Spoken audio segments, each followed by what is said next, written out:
Welcome, ladies and gentlemen. Today, we will be looking into the mindset and traits of anime's perfect human, Ayanokoji Kiyotaka, and the habits I've personally picked up while watching Classroom of the Elite. And if you were to apply these to your own life, well, let's just say you'd be playing the game of life on easy mode. Now, as I always say, Ayanokoji is a fictional character, but you can always analyze, observe, and study to apply to your own life and become your greatest self.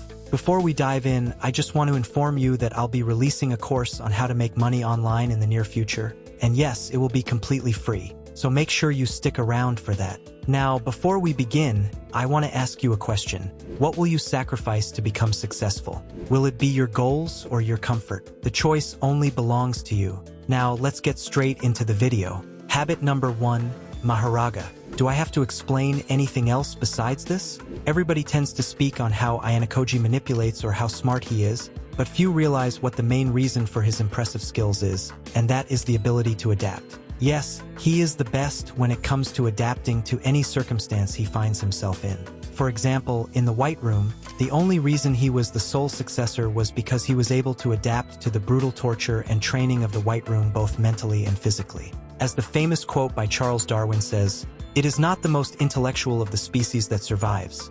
It is not the strongest that survives, but the species that survives is the one that is best able to adapt and adjust to the changing environment in which it finds itself." Let me give you an example of this from Classroom of the Elite. Ayanokoji always has a bland face, right? But did you know that might be on purpose? Yeah, we know he went through a lot, so it may also be that he is emotionless. But think about this. If Ayanokoji was always happy and full of cheer, he would be able to become fast friends with people like Hirata and Kushida. But then he would struggle to adapt to personalities like Horikita. And by the way, I would smash. Give it to me! Give it to me! Give it to me! Just give it! Anyways, do you see what I mean? We even get to see this in episode 1, where Ayanokoji purposely gets lower grades on the entrance exam or where he pretends to be an awkward guy while introducing himself. Anyways, I feel like I've explained it enough that you understand. Habit number 2, observational awareness. Bro, this has got to be the greatest of Ayanokoji's habits, which is the habit to always know what's going on around him. If he wasn't aware of the changing dynamics around him, I bet you he wouldn't even be half as impressive. It's because he knows what is taking place at all times that he knows what his next course of action should be. Take a look at the end of Season 1. If he didn't notice the small things happening and how they all aligned, he wouldn't have been able to find out about Class D's true agenda. But that kind of awareness seems impossible to achieve in today's society because we have little to zero attention span. The scrolling of the reels has FD'd you up so hard, your child will come out performing like those TikTok NPCs. Now, on a serious note, these people need to be stopped. I mean, just why? I simply don't understand humans. See, now you got me questioning the world like that one emo kid that's just so misunderstood.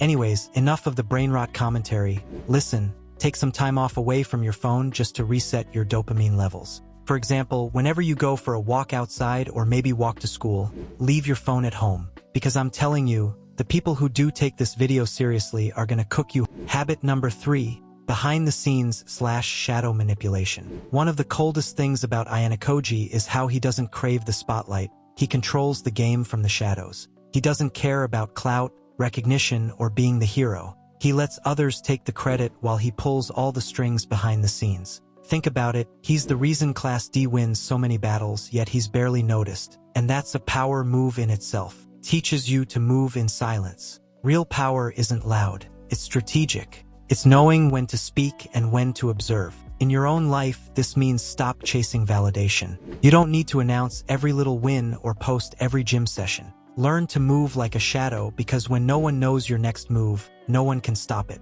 Take pride in working quietly. Trust me, the most dangerous people are the ones you never see coming. Habit number 4, emotional resilience/grit. Now, I don't care how hard you think you are. If you can't control your emotions, you're already lost. One of Ayanokoji's most terrifying strengths is how unshaken he is, no matter the situation. Whether he's being provoked, betrayed, or under pressure, his emotions stay locked. No breakdowns, no outbursts, just complete control. That's not because he's a robot, it's because he trained his mind through suffering. And this is something most people refuse to do. They want comfort over growth. But if you want to be elite, you need to build mental armor. That means putting yourself through uncomfortable situations on purpose. Waking up when you don't feel like it, pushing yourself when no one's watching, staying calm when everything's falling apart. Because emotional control isn't just discipline, it's power. When everyone else is panicking and you're the only one thinking straight, that's when you win. Habit number 5, super quick learner. What makes Ayanokoji such a threat is how fast he learns. He doesn't need to be told something twice. He observes, studies, adapts, and then dominates. And no, he wasn't born a genius. The White Room trained his brain to learn through intensity and repetition. You don't need to be tortured in some underground lab to do that, but you do need to develop a sense of urgency when it comes to self-education. You see a lot of people wasting time scrolling, playing the same games, watching the same shows over and over again,